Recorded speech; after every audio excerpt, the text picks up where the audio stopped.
¿Okay? Mateo capítulo 5, versículo 38 en adelante. Vamos a leer algunos fragmentos y vamos a estudiar lo que hoy tenemos. Ok. Dice, ¿oíste que fue dicho ojo por ojo y diente por diente? Pero yo os digo, diga conmigo, pero el Señor nos dice, pero yo os digo, no resistáis al que es malo. Antes cualquiera que te hiere la mejilla derecha, devuélvele también la otra. Y al que quiera ponerte a pleito y quitarte la túnica, déjale también la capa. Y a cualquiera que te obligue a llevar la carga 1 milla, ve con él 2. Al que te pida, dale. Me gustó eso. Al que te pida, dale. Y al que quiera tomar de ti prestado, no se lo rehuses. ¿Oíste que fue dicho, amarás a tu prójimo y aborrecerás a tu enemigo? Pero yo os digo, amad a vuestros enemigos, bendecid a los que os maldicen, haced bien a los que os aborrecen y orad por los que os ultrajan y os persiguen, para que seáis hijos de vuestro Padre que está en los cielos, que hace salir el sol sobre malos y buenos, que hace llover sobre justos e injustos. Vamos a leer hasta ahí la palabra del Señor, ¿ya? Para los judíos de aquel entonces, la venida del Maestro fue considerada como una venida bastante extraña. ¿Por qué? Porque durante mucho tiempo los judíos tenían alguna apreciación y una conmovisión del mundo, ¿ah? Ellos habían recibido las leyes dadas por el Señor. No hagas esto, no hagas lo otro, los 10 mandamientos.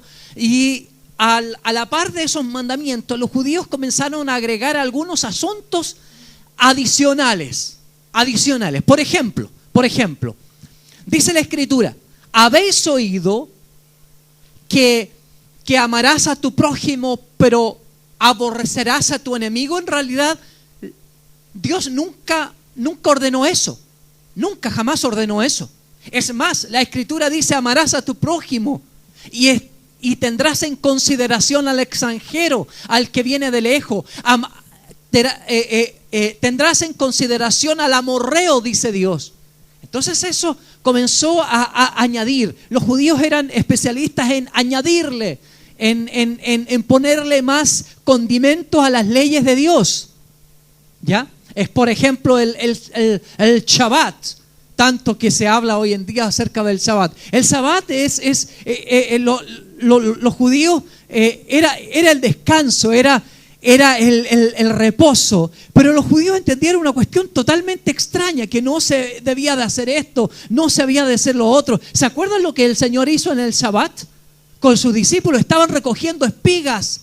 Y los fariseos le dijeron, Señor, ¿cómo se te ocurre? Es día de fiesta, es día de reposo. ¿Cómo se te ocurre? No puedes trabajar. Y el Señor dijo, hipócrita, le dice, si tu asno cae en un pozo, ¿no lo vas a recoger por ser día de reposo? ¿Qué es el día de reposo? El libro de los Hebreos señala que nosotros hemos entrado al reposo eterno. El reposo, el Shabbat, era símbolo, era una sombra de lo que tenía, al igual que el Cordero Pascual. Nosotros estamos en el verdadero Shabbat, en el verdadero sábado. Nosotros hemos entrado al reposo eterno, porque quien está en el Señor ha reposado de todas sus obras. Nosotros no esperamos un día para reposar, no esperamos un día para festejar. No, lunes para nosotros es el Shabbat, el martes es el Shabbat, el miércoles es el Shabbat, porque no es un día, son todos los días, ¿me entiende? Entonces cambiar la mentalidad de los judíos era tan difícil. Por eso que la Escritura dice que de aquel entonces muchos de los judíos que seguían al Maestro ya no lo seguían más, porque era tan contradictorio lo que el Señor les había de encomendar. Entonces el Señor comienza a marcar otro paradigma, otra forma de de plantear. No es que no es que haya otro mensaje, ¿no? Algunos dicen que es el mensaje de Dios y el mensaje de Cristo. No, hay una contraposición. No, no hay una contraposición. El Señor viene a dar más luz. ¿Cuántos creen acá? ¿Cuántos saben que en la persona de Cristo está la máxima revelación de Dios? ¿Cierto? En Cristo está lo absoluto de Dios. Cristo dijo: yo y mi Padre una misma cosa somos. Muéstranos al Padre. Y el Señor le dijo: tanto rato he estado con ustedes y aún no lo conocen. El Señor viene a revelar al Dios invisible, al Dios cual ojo jamás ha visto nunca. Entonces los judíos y sus costumbres, la venida del Señor fue difícil de aquel entonces. Para nosotros es un poco fácil poder entender esta cuestión, lo que está diciendo el Señor, pero para aquel tiempo no. Para aquel tiempo fue tan difícil poder entenderlo. Hay que entender un poco entonces la mentalidad judía. Las palabras del Señor, cuando el Señor dice: antes os fue dicho, pero yo os digo esto. No es que el Señor está en contra de las leyes dadas por el mismo Dios, sino que el Señor ahora nos va a llevar a otra dimensión, a otra etapa del conocimiento acerca de Dios. El Señor dijo que una vez al año o de tiempo en tiempo los hombres tenían que sacrificar un cordero, traer ofrendas de paz. Pregunto, ¿por qué nosotros no hacemos eso hoy? Bueno, yo he conocido algunas iglesias que están comenzando a hacer sacrificios. Pero nosotros hemos entendido que en Cristo tenemos el máximo sacrificio dado a los hombres, ¿verdad? O sea, todo el Antiguo Testamento está apuntando a la persona de Cristo. Quiero llevarles a ese pensamiento, a esta idea. Todo el Antiguo Testamento está apuntando a un evento máximo, que es la venida de Cristo. Todo se está preparando para que Cristo venga a este mundo. ¿Se acuerdan cuando el Señor se pone, dice la Escritura, se pone en pie en el último día de la fiesta de las luces? ¿Se acuerdan? La fiesta de las luces era una fiesta que se celebraba en relación al fuego que le guió en medio del desierto al pueblo de Israel. Dice la Escritura que de noche el Señor era una columna de fuego, un aire acondicionado. Oiga, en el desierto las temperaturas bajan a 0 grados, menos de 0 grados. Esta columna de fuego, a la vez de alumbrarles, era un torbellino de fuego que tiraba el aire acondicionado para el pueblo. Y por el día en que era Dios, ¿qué era Dios? Una gran nube que les cubría del ardiente sol. Por 40 años ellos vivieron eso. Entonces, una de las fiestas era celebrar las luces. En el templo se ponían velas, se encendían antorchas y en ese día celebraban cómo Dios les había guiado por medio del desierto por 40 días. Cuando el Señor en medio de la fiesta, dice la Escritura, que se para y declara lo siguiente, dice: yo soy la luz del mundo. En otras palabras, lo que el Señor está diciendo, esa luz que les guió en el desierto, sin saber ustedes, es una sombra de lo que realmente soy yo. Yo soy la luz del mundo. No necesitan más una llama encendida en medio del desierto, sino que necesitan que yo esté en medio de ustedes para alumbrarles el camino. No sé si eso les emociona, pero a mí me emociona. Wow. Entonces el Señor viene en un tiempo a cambiar paradigma, a cambiar formas. El Señor le dice: antes os fue dicho, pero ahora yo os digo esto. Usted siempre me ha escuchado acá decir acerca de una frase que está muy pegada a mí, que usted necesita aprender, desaprender y volver a aprender. Lo más difícil para una persona es desaprender. Porque para desaprender algo hay que tener voluntad. Hay personas: no, pastor, a mí me enseñaron así, yo voy a morir así. Eso se llama soberbia. Eso se llama cualquier cosa. Póngale el adjetivo que usted quiera. No, Señor. Nosotros tenemos que preguntarnos si las cosas que hacemos son bíblicas o nos enseñó la religión. ¿Es bíblico lo que hacemos? ¿Lo hizo el Señor? Entonces, ¿por qué nosotros hacemos cosas que no hizo el Señor? La primera cosa que yo veo acá es la siguiente. La primera milla, yo puse para compartir con ustedes una frase y poder desarrollarla con ustedes. La primera milla es la plataforma para entender la gracia. La primera etapa es fácil cumplirla. El Señor dice, oíste que fue dicho ojo por ojo. Esto se llama la ley del talión. ¿Sí lo dije bien? La ley del talión. Ojo por ojo. Ahora, ¿dónde está eso? Eso lo podemos encontrar en Éxodo 21, Levíticos 24. ¿Qué dice?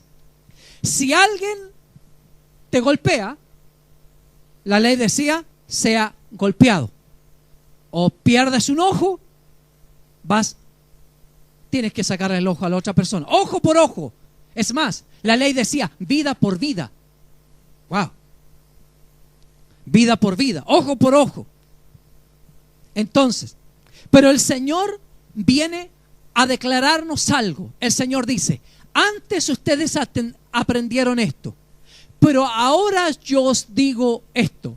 Pregunto, ¿el Señor está trayendo otro evangelio? ¿El Señor está trayendo otro mensaje? Antes ustedes escucharon eso, pero yo os digo ahora esto. ¿Qué significa eso?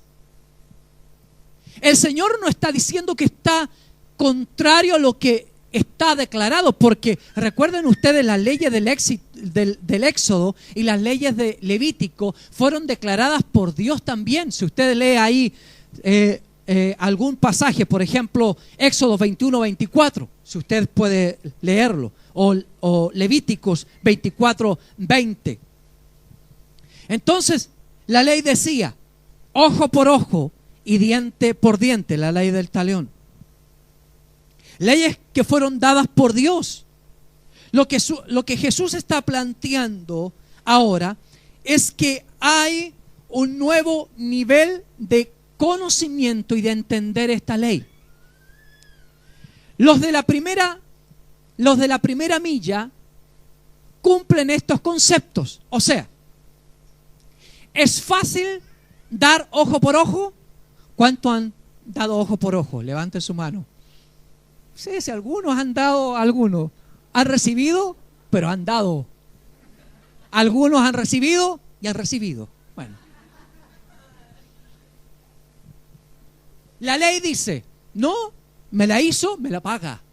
Me la paga en esta vida. No, me la paga, me la va a pagar. Eso es fácil. La ley decía, si Robert me pega un puñete, si yo estoy bajo la primera milla, yo le digo, Robert, me pegaste, ahora me toca a mí, guachito. Y le mando con ganas, porque tengo una sola oportunidad. Eso es lo de la primera milla. Pero ahora el Señor viene a plantear algo distinto. Dice, si alguien te bofetea la mejilla, o sea, Robert, despacito te voy a hacer. Lo golpeo fuerte y el Señor dice, la primera etapa, la primera milla dice que tú tienes que golpearlo. Mas yo os digo ahora que se necesita más valor, que se necesita más carácter, se necesita más morir, se necesita más profundidad del amor para poner la otra mejilla. Wow. ¿Me entiende lo que estoy diciendo? El Señor está planteando que la primera etapa está cumplida. Era fácil la ley del talión. Era fácil dar ojo por ojo, diente por diente, golpe por golpe. Pero el Señor dice lo siguiente: si alguien te bofetea la mejilla, pon también la otra. ¡Ay, Señor! Alguien dijo que la ley era dura. No, Señor, la gracia es más dura. La gracia es más poderosa. La gracia es gracia, pero la gracia es más consecuente. Porque vivir bajo los parámetros de la gracia significa vivir bajo los principios más profundos del ser humano. Por eso que el Señor le dice a los fariseos: hipócritas, que ustedes que se ganan los primeros lugares, pero vuestro corazón está lejos, sepulcros emblanquecidos, les dice, porque se quedaron en la primera etapa, pero yo los invito a otro nivel, a otra etapa de su vida. El Señor dice: no resistáis al malo. ¿Cuánto han conocido gente mala? Malos, pero con ganas. Malos. Hay gente que uno le pediría al Señor que se abra la tierra y se los trague. Es más, hay algunos cristianos que aún viviendo bajo este paradigma de la segunda etapa, de la segunda milla, de lo dicho por el Señor, dicen esto: cuando alguien le hace algo, Señor, que tu mano caiga sobre ellos, arrástralos como una pulga, no sé, algo así. Es como el concepto que tenía David. David usa mucho esos parámetros. David dice: Señor, ¿cuántos son los que me persiguen? Pero yo te pido, oh Dios, que Rosti sabe, hemos estado estudiando los salmos, ¿cierto? ¿Qué dicen los salmos, Rosti? Que los aplástalos, que estén debajo de las piernas de los caballos y que sean pisoteados, que sean abiertos sus entrañas. David dice eso en los salmos, por si acaso. Pero ¿cómo nosotros nos enfrentamos a ese pensamiento bajo el otro prisma del Señor? Cuando dice: amad a vuestros enemigos. ¡Wow! No resistáis al malo. Cualquiera que te bofetee la mejilla, ponla también la otra. Y al que quiera ponerte en pleito, o sea, llevarte a un tribunal y quitarte la túnica, dale también la capa. Y cualquiera que te obligue a llevar la carga una milla, llévala dos. Oye, eso en otra versión dice: cuando un militar, en otra versión dice, cuando un militar te obligue a llevar la carga una milla, llévala dos. ¿Cómo? Claro, el equipamiento. O sea, los soldados romanos llevaban equipamiento, su mochila, vamos a pensar, su mochila, su fusil, su metralleta, no usaban esas cosas, pero bueno, sus cosas ahí. Entonces la ley romana decía que cualquier soldado romano tenía el derecho civil para decirle a un judío: ok, préstame la mochila. El gallo viene equipado, mira. Entonces, iba así. Entonces, Robert va a ser el judío. El soldado romano estaba así, medio cargado. Robert, este es un judío, entonces, llévala. Entonces, la milla va a ser hasta donde está el vaso, ¿ya? Él estaba pelando papas, estaba ayudando a la cocina, estaba pintando la casa, cualquier cosa. Él tenía que dejar lo que estaba haciendo y llevar la carga por ley al soldado romano. Entonces Robert iba así como: ¿hasta cuándo? Recuerden ustedes la mentalidad judía. Ellos odiaban a Roma, si el único problema de ellos no era el pecado, eran los romanos. Si por eso que los judíos se quedaron plop, así como condoritos, cuando el Señor dijo: es menester que yo entre a Jerusalén y sea crucificado y muera. Y Pedro le dice: pero Señor, si te van a matar, arranquémonos para otro lado. Y el Señor le dice: aparta de mí, Satanás, porque me eres estorbo al propósito que yo tengo que cumplir. Entonces él llevaba mi carga, pero cuando llegaba acá a la milla, él la tenía que soltar, así con cara enojado, así con abusador y después. Entonces el soldado romano tenía que pedir a otro. Verónica me va a ayudar. Verónica entonces tenía que tomar a otro para llevar la carga otra milla. Ahora, ¿qué pasaba, Robert? Bueno, ¿qué pasaba? El Señor dice, cuando alguien te pida llevar la carga una milla, llévala 2. Ok, el soldado romano va a decir, este compadre me la va a tirar aquí. Pero Robert me la va a llevar 2. Entonces el soldado romano le dice, pero si la ley dice hasta acá. Y Robert me va a decir, sí, pero la primera etapa es la ley, pero la segunda etapa es mi amor. Wow. Entonces es mucho más fuerte. La ley puede doblar tus rodillas, pero jamás puede doblar tu corazón. El Señor tuvo razón entonces. El Señor sabía que el camino al triunfo no era irse contra Roma. El camino al triunfo era morir en la cruz del Calvario. ¿Por qué? Porque hay más poder en el amor que en la fuerza. El amor puede romper cualquier cerrojo. El amor ha cautivado nuestros corazones, ¿o no fue así? ¿Cuántas veces nos obligaron a ir a la iglesia? Levántate y vamos a la iglesia. Ponte la corbata y vamos a la iglesia.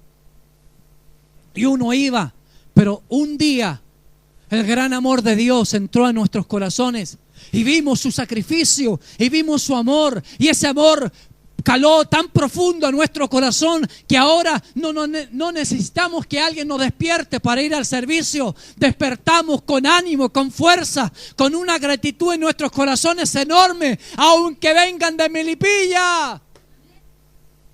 Entonces, lo que el Señor está planteando es otro nivel de esfera, es otro nivel de cristianismo, es una comprensión aún más profunda.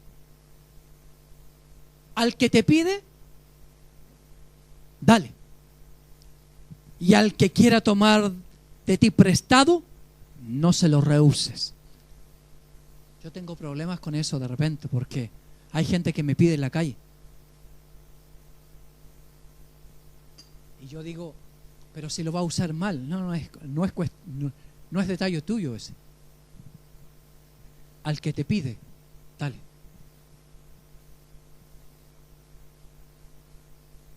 Y no trate de interpretar ese versículo.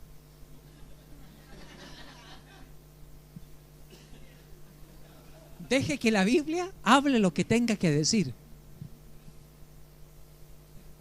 Porque cuando uno da, ahora, usted no va a agarrar la moneda y le va a decir, toma, desgraciado. No, pues. Usted va a dar con ganas, usted va a dar de su sincero corazón. Wow. ¿Me van entendiendo lo que el Señor está diciendo?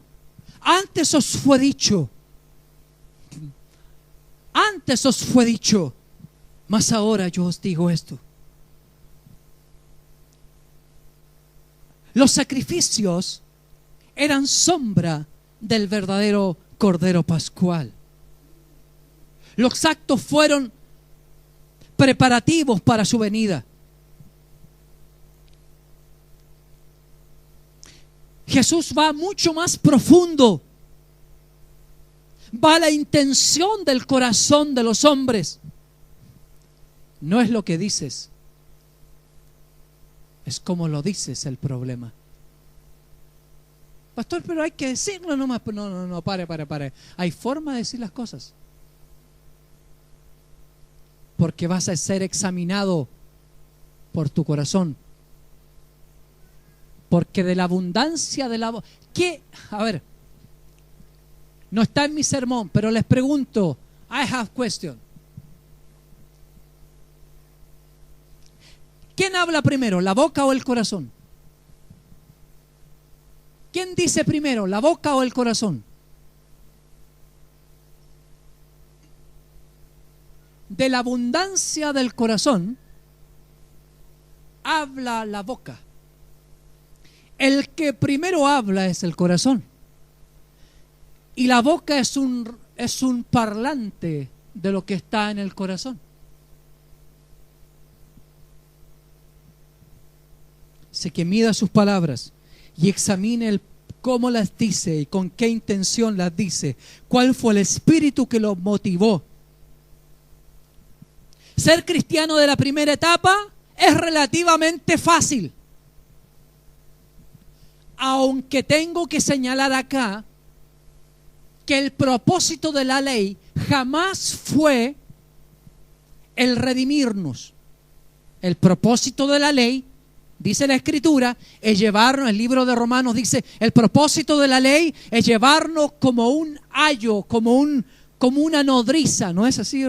Como alguien que nos toma de la mano y nos lleva. El propósito de la ley es apuntarnos que somos pecadores. El propósito de la ley fue para decirnos que nosotros no podemos alcanzarlo. Es por eso que la gracia viene. Cristo es el único que cumple la ley.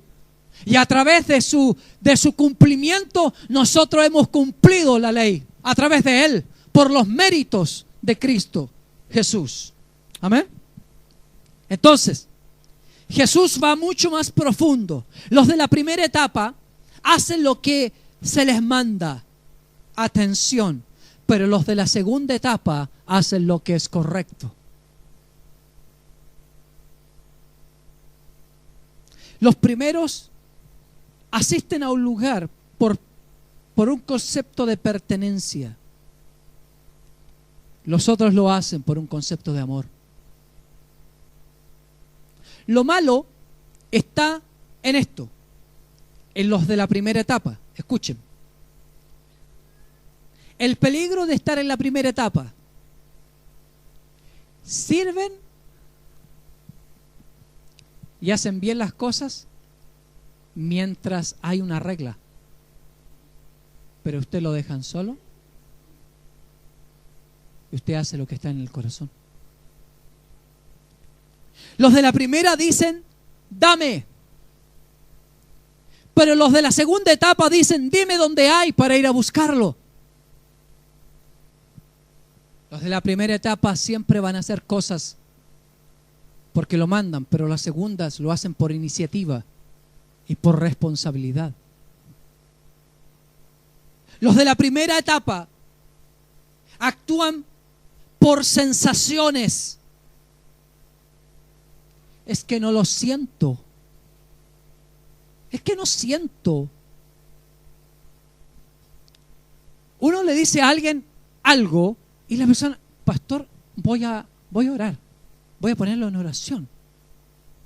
Y a uno lo dejan así como que extraño, lo dejan. ¿Por qué no viniste al culto? Es que no sentí. ¿Cómo que no lo sentiste? No es cuestión de sentir, es una cuestión de voluntad. Es una cuestión de disciplina. Es una cuestión de determinación. De determinarse a hacer algo. Parece que en muchas áreas de nuestra vida seguimos en la primera etapa. Los de la segunda etapa van a comportarse por compromisos y compactos. Los de la primera etapa hacen lo que se debe, pero los de la segunda actúan por iniciativa. No esperan ser mandados, tienen iniciativa de hacer cosas para el Señor. No necesitas, yo puse acá en mis notas, no necesitas pedir permiso para estar orando por alguien. No necesitas permiso para poner tus manos sobre alguien y orar por algún enfermo o visitar a alguien que está desahuciado en un hospital, por favor. Cuando no está el pastor en el rebaño, en el campo, las ovejas no saben qué hacer. ¿Y ahora qué hacemos? No sé, por Rosti, ¿qué? ¿Qué pensáis tú? No sé, pues acá estamos solitos. Se fue el pastor, no está el pastor y ¿qué hacemos, Juan? No sé, pues hay que leer el manual. Fíjate lo que pasó. El Señor no estaba con los discípulos. ¿Qué dijo Pedro? ¿Saben qué? No está el maestro. Acá, yo no sé ustedes, pero yo me voy a ir a pescar. Juan por ahí, Jacobo dijeron, oye, tenéis razón, vámonos a pescar, pues vámonos a pescar. Mira lo que pasa, mira lo que está pasando. En vez de decir, no, para. Acá el Señor no está con nosotros, pero nosotros hemos crecido. Nosotros tenemos una responsabilidad. El Señor dijo, no os mováis de Jerusalén hasta que seáis revestidos de poder. El Señor dijo, todo poder me fue dado en el cielo y en la tierra. Por tanto, id y haced discípulos a todas las naciones. Yo no me puedo volver atrás. Yo tengo que hacer la obra de Dios. ¡Wow! El problema es que hemos centralizado todo al liderazgo. Y la responsabilidad de la evangelización es de toda la iglesia. Usted no tiene que esperar a que el pastor o algún líder le lleve a evangelizar. Usted tiene que hacerlo por una responsabilidad y algo propio del corazón de un cristiano. Pastor, yo creo que la iglesia necesita un plan de oración. Sí, vamos, entiendo el buen sentido, entiendo todo lo que usted me diga y ojalá tuviéramos más programas de oración. Pero yo digo, y cuando terminemos ese plan, ¿qué va a pasar con la iglesia? Va a volver a hacer lo mismo. ¿Por qué? Porque no ha entendido su rol. Yo no oro porque estoy en el plan de las 48 semanas de oración. No, Señor, yo oro porque soy un cristiano. Yo oro porque necesito al Señor. Yo leo la Escritura porque tengo que aprender de su palabra. Yo no estoy en un devocional porque tengo el devocional número 1, número 2 y número 3, que algunos lo terminaron nomás.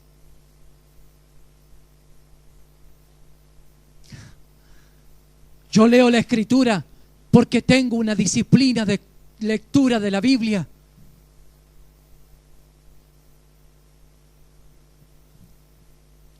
Llevar la carga 1 milla, pero llevarla 2 millas es estar en la segunda etapa de lo que el Señor está hablando.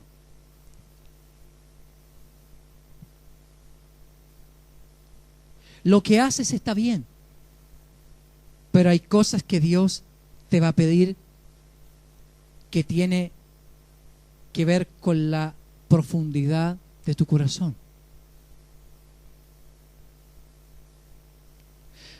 Cuando des limosna, mira la figura que toma. El Señor dice, cuando des limosna, no hagas como los fariseos. ¿Qué hacían los fariseos cuando daban limosna?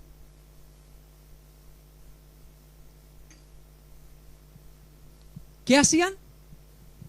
¿Ah? Alardeaban. ¿Qué es eso? Muy bien. Dice la Escritura, cuando des limosnas, no toques trompeta. No lo publiques en el Facebook. Gracias, Mitchell. No lo publiques en Facebook. Hice esto. Cuando des una limosna, hazlo en lo secreto, para que el Dios que ve en lo secreto te recompense en público. Señores, pregunto, ¿cuál es la moraleja de lo que estoy diciendo? ¿Cuál es la enseñanza? Que Dios está mirando lo más profundo de nuestro corazón. Que la segunda etapa tiene que ver con la reacción que hay en mi corazón. No necesito fama, no necesito publicaciones, no necesito nada, porque yo sé que el Dios que ve en lo secreto me va a recompensar un día. Wow. Es más, ¿cuántos han ayunado? A ver, ¿cuántos han ayunado en su vida, por favor? Por favor. Ay, Uy, menos mal. Padre mío. Ahora, fíjate lo que hacían los fariseos. ¿Qué hacían cuando ayunaban? Decían, cuando los fariseos ayunaban, ponían cara de ayuno. ¿Cómo son la cara de ayuno? No comían hasta 2 días, 3 días, 4 días. ¿Y qué pasa? Dice que se ganaban en los lugares públicos, el lugar de la iglesia, y ponían cara de ayuno. Ponían cara así como de hambre, así como medio chascones, así, medio cuando alguien está enfermo, así, se levanta así con cara y le dice, ¿estás enfermo? ¿Tenés cara enfermo? Sí, me siento mal. No. Mira lo que dice la Biblia. Eso se hace en la primera etapa. Diga conmigo, eso se hace en la primera etapa. Ahora, fíjate lo que les dice el Señor. Cuando ayunen, no hagan como ellos, sino que cuando ayunen, laven su cara, peínense, arréglense, pongan la mejor cara, porque nadie tiene que saber si usted está ayunando, porque usted no está ayunando para la iglesia, usted no está ayunando para que el pastor lo vea, usted está ayunando porque necesita de Dios. ¡Wow, señores! Entonces eso cambia nuestro paradigma, cambia nuestra forma de mirar el evangelio. Hay tantas cosas que se hacen en este mundo para agradar a la misma iglesia y no agradar a Dios. Yo voy a ayunar 40 días y 40 noches y lo ponemos en un altar. Nadie sepa lo que vas a hacer, porque el Dios que mira lo invisible, lo oculto de tu corazón, te va a recompensar un día. ¿Me entienden lo que está pasando? Antes os fue dicho, pero ahora yo os digo esto. Y Dios que mira en los secretos te va a recompensar en público. Segunda cosa, y a modo de conclusión ya por el horario. En su reino se ponen a prueba nuestro amor. El Señor dice en el otro fragmento, dice, antes os fue dicho, amarás a tu prójimo, pero aborrecerás a tu enemigo. Mas yo os digo, diga conmigo, la voz del Señor es inigualable. La voz de mi Señor, diga conmigo, la voz de mi Señor es una voz que me demanda sacrificio. Escúchame bien lo que dice el Señor. Métanse en la mentalidad de los judíos. Los judíos no querían más. O sea, perdón, Señor, me estás pidiendo que si un romano me bofetea, yo tengo que poner la otra mejilla. Señor, lo siento, yo pensé que esta cuestión era otra cosa. Yo pensé que seguirte a ti era otra cuestión. Yo pensé que íbamos a conquistar Roma, que íbamos a votar a Herodes y nos íbamos a subir al poder y todo este cuento. ¿Oíste que fue dicho? Amarás a tu prójimo y aborrecerás a tu enemigo. Pero yo os digo, amad a vuestros enemigos. Haced bendecid a los que os maldicen. Qué difícil.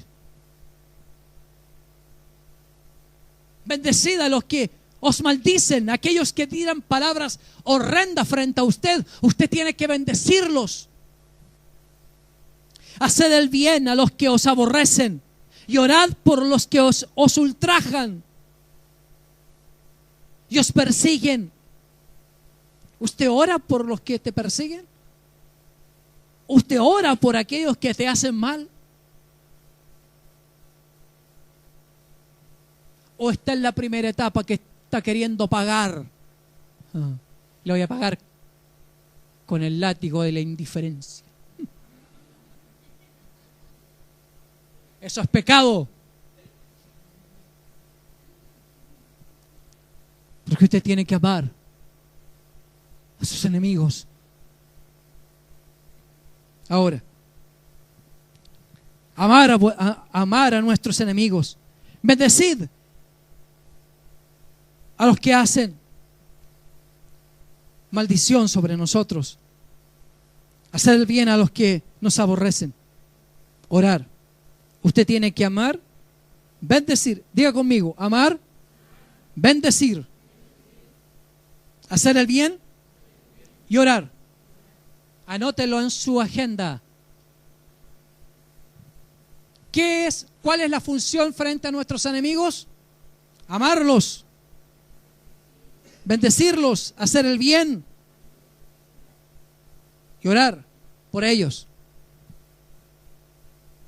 Pero pastor, usted ni sabe lo que me hizo. Oh, pastor. Ni se imagina. Sí, me imagino. O quizás ni me imagino, pero no necesito imaginarme. Necesito darte la palabra del Señor que dice, ámalos. Punto. Versículo 45. Dice, toda esta cuestión que está hablando, diga conmigo, todo el asunto de la primera etapa y la segunda etapa es para que seamos hijos de Dios. Escúchame bien lo que dice. Para que seáis, poner la otra mejilla, amar a nuestros enemigos, dar la capa cuando me están pidiendo la chaqueta, hacer todas esas cosas para que seáis hijos de vuestro Padre. ¿Cuántos tienen un Padre que está en el cielo? La oración magistral dice, Padre nuestro que estás en el cielo, santificado sea tu nombre. Pregunto en esta mañana, ¿cuántos son hijos de Dios? Levanten su mano, porque si no la levantan lo hacemos hijos de Dios acá mismo. ¿Sí? ¿Todos? No los vi a todos, lo siento, no los vi a todos. ¿Está la foto para Facebook lista? Levanten su mano todos los hijos de Dios y muévelas por un momento. Bájela. Pregunto, ¿cuántos tienen un Padre que está en el cielo? Amén. Entonces pregunto, ¿cuántas de las cosas que he nombrado hoy día las cumples? ¿Cuánto amas a tus enemigos? ¿Cuántas veces estás dispuesto a poner la otra mejilla? Para que seáis hijos de vuestro Padre que está en el cielo. Ahora escúcheme bien. Ahora viene algo lindísimo. Dígale al que está a su lado, no te lo pierdas. Escúchame lo que dice. Para que seáis como vuestro Padre que está en el cielo, que hace salir el sol sobre malos y buenos, que hace llover sobre justos e injustos. Pregunto en esta mañana, ¿cómo es tu Padre que está en el cielo? Bueno, tu Padre es misericordioso. Tu Padre hace salir el sol sobre buenos y malos, sobre injustos e injustos. Hace llover sobre todos. Para que seáis como vuestro Padre que está en el cielo. Es que usted, para ser como su Padre, debe conocer al Padre. Wow. ¿Cómo es tu Padre que está en el cielo? ¿Cómo se comporta contigo? Es como tú debes comportarte como los otros. Porque el Señor dice, porque si amas a los que te aman, ¿qué recompensa hay? ¿No hacen eso los fariseos? ¿No hacen así los que están afuera? ¿Los incrédulos? Entonces, ¿qué premio hay? Que amen a los que le aman.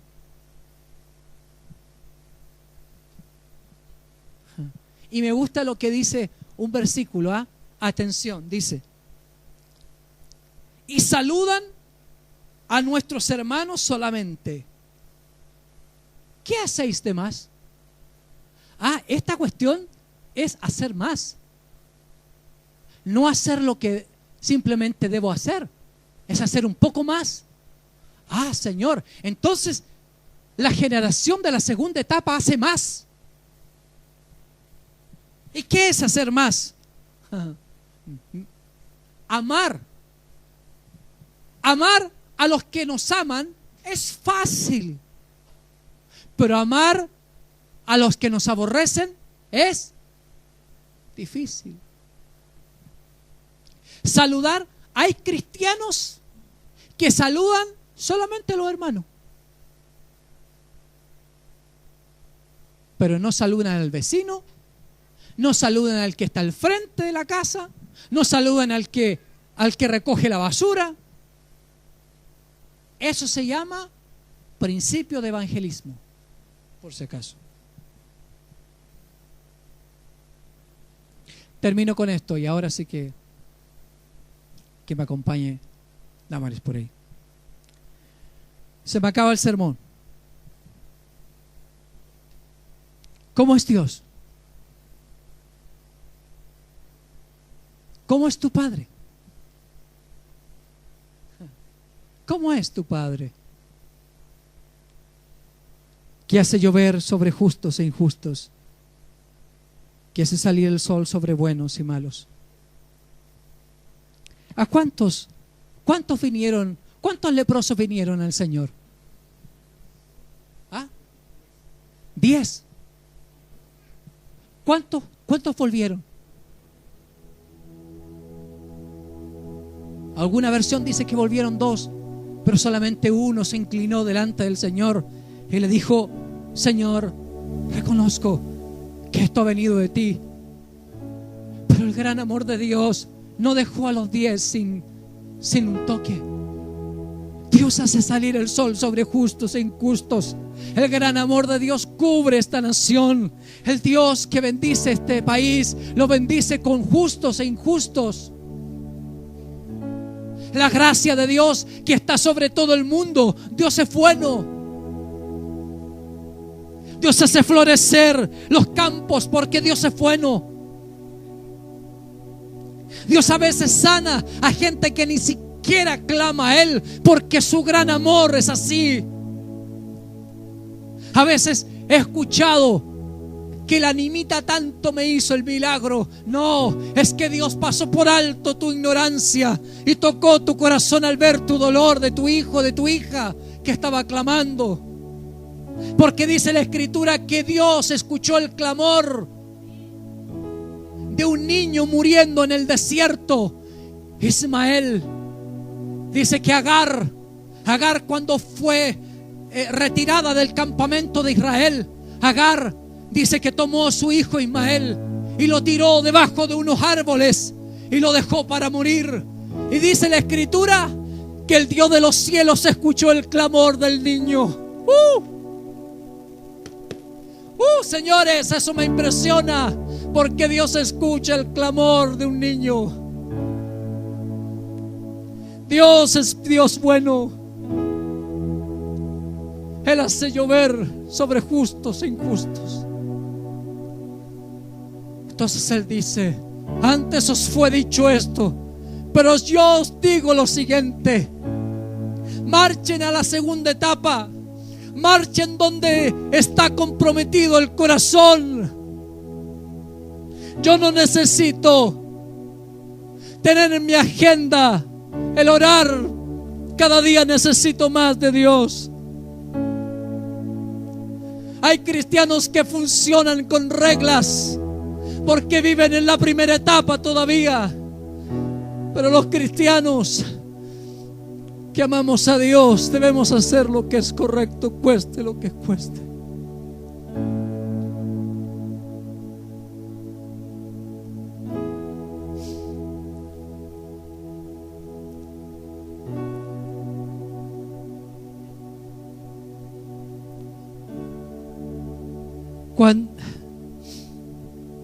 Escúchame bien.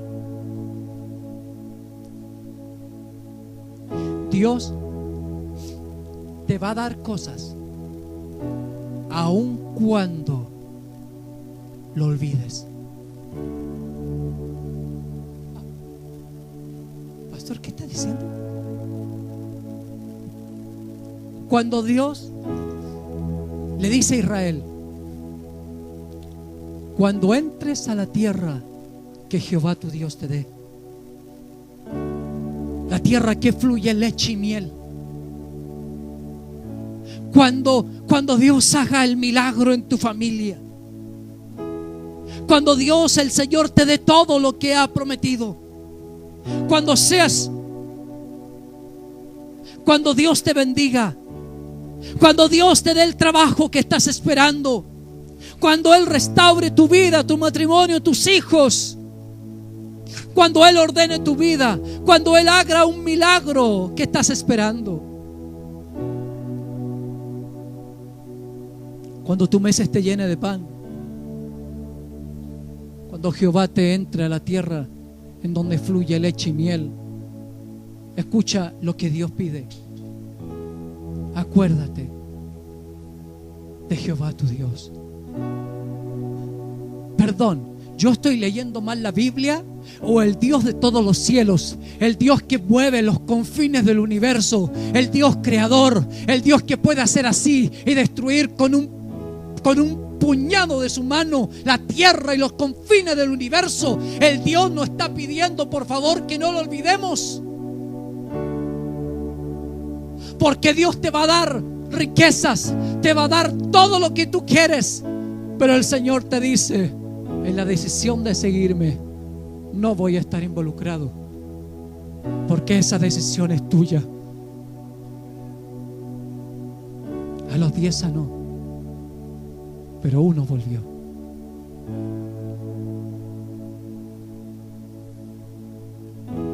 El Señor dice: acuérdate de mí. Él se tomará el riesgo con su pueblo. Nos manda a hacer lo que es correcto, y ahí es donde nosotros fallamos. Estamos necesitados de Dios. No podemos solo, señores. No podemos hacer lo bueno, porque no hay nada bueno en nosotros. Todo hombre es mentiroso. Entonces necesitamos de un poder sobrenatural, y para eso está el sacrificio de Cristo. Para eso está su sangre, para eso está su Espíritu con nosotros, ayudándonos en cada momento y en cada etapa de nuestra vida. ¿En qué etapa estás? ¿Cuánto daño te han hecho? Pastor, es un daño profundo. No, si eso no es lo grave del asunto. Lo grave del asunto si has perdonado. Haya los caminos que hayas de tomar. No guardes ningún rencor en tu corazón. Amén. Oramos. Padre, delante de tu presencia estamos. Al escuchar tu palabra, Señor, queremos escuchar este llamado hacia la segunda etapa, que es mucho más profundo, Señor, que compromete hasta lo más profundo de mi ser.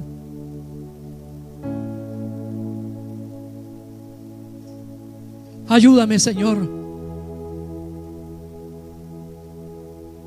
Ayúdame a tener principios frente a la gente. Ayúdame a hacer lo correcto. Ayúdanos, Señor. Ayúdanos a amar cuando nos aborrecen. Ayúdanos a poner la otra mejilla cuando alguien golpea nuestra cara. Ayúdanos, porque, Señor, reconocemos que hay una sola manera de vivir esta vida, y que si somos tus discípulos, entonces tenemos que parecernos a ti en todo. Ayúdanos en la crianza de nuestros hijos, a hacer como tú lo haces conmigo, Señor. ¿Cuántas veces yo, Señor, castigo a mis hijos y no me doy cuenta que tú tienes misericordia de mí. Ayúdame a ser como el Padre que está en el cielo. Ayúdame a comportarme y a tener el modelaje de Cristo. Y a decir como Pablo: ya no vivo yo, sino que Cristo vive en mí. Y la vida que vivo, la vivo a la manera del Señor. Antes os fue dicho, pero yo os digo esta nueva primicia, aún más profunda y más sincera del corazón. Bendícenos, Padre. Bendícenos.